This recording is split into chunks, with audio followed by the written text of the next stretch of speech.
পশ্চিমবঙ্গের সরকারি কর্মীদের জন্য একের পর এক বড় ঘোষণা করছে নতুন সরকার।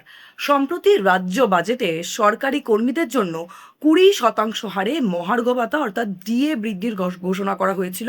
এর ফলে বর্তমানে 18% ডিএ বেড়ে আগামী 1 অক্টোবর থেকে 38%-তে পৌঁছতে চলেছে। আর ঠিক এই ঘোষণার রেশ কাটতে না কাটতেই সামনে এলো আরও বড় একটি আপডেট। এবার আলোচনায় উঠে এসেছে বহুল প্রতীক্ষিত সপ্তম বেতন কমিশন। আগে যেখানে বাংলার কর্মীদের ভাতা 18% ছিল, এখন তা বেড়ে হয়েছে 38%, যা নিঃসন্দেহে একটা বড় লাফ। এর ফলে আগামী দিন থেকে আরো মোটা টাকা দেখার সুযোগ পাবেন কর্মীরা। এদিকে সপ্তম বেতন পে কমিশনের কথা বললে সেটি আগামী 2027 সালের জানুয়ারি মাস থেকে লাগু করা হলেও হতে পারে, এমনটা কিন্তু সাংবাদিক বৈঠকে জানিয়েছেন শুভেন্দু অধিকারী।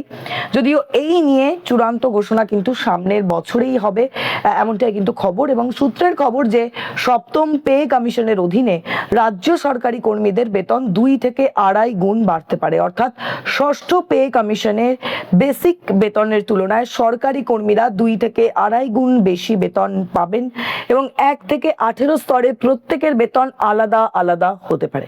সেক্ষেত্রে যদি ফিটমেন্ট ফ্যাক্টর 2.5 হয়, সেক্ষেত্রে 1 থেকে 5 স্তরের কর্মীদের বেসিক বেতন হতে পারে 18,000 থেকে 92,300 টাকা।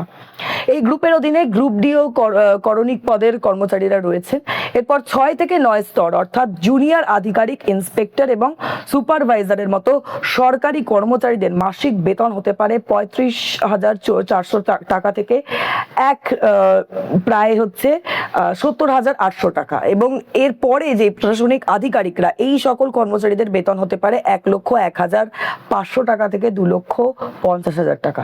সাংবাদিক বৈঠকে মুখ্যমন্ত্রী শুভেন্দু অধিকারী ইঙ্গিত দিয়েছেন যে সবকিছু পরিকল্পনা অনুযায়ী এগোলে আগামী 2026 সালের জানুয়ারি মাস থেকে রাজ্যে সপ্তম বেতন কমিশন কার্যকর করা হতে পারে। যদিও এই বিষয়ে এখনো কিন্তু কোনো আনুষ্ঠানিক সরকারি বিজ্ঞপ্তি জারি করা হয়নি, এখনো প্রকাশিত হয়নি। তবে প্রশাসনিক প্রক্রিয়া সম্পূর্ণ হওয়ার পরই চূড়ান্ত সিদ্ধান্ত ঘোষণা করা হবে, এমনটাই কিন্তু জানা গিয়েছে।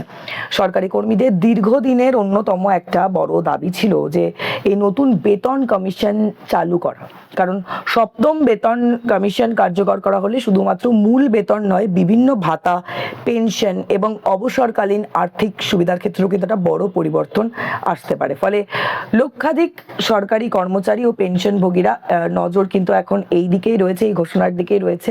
বাজেট পেশের পর এক বৈঠকে মুখ্যমন্ত্রী শুভেন্দু অধিকারী তিনি জানিয়েছেন যে চলতি বছরে ডিসেম্বর মাসের মধ্যেই সপ্তম পে কমিশন গঠিত হয়ে যাবে। ফলে আশাবাদী সরকারি কর্মীরা দিন গুনছেন যে কবে এই নিয়ে একটা বড় একটা ঘোষণা সরকার করে, কবে একেবারে নির্দিষ্ট নোটিশ জারি হয় সেই দিকে, আর সেদিকে আমাদেরও নজর রয়েছে।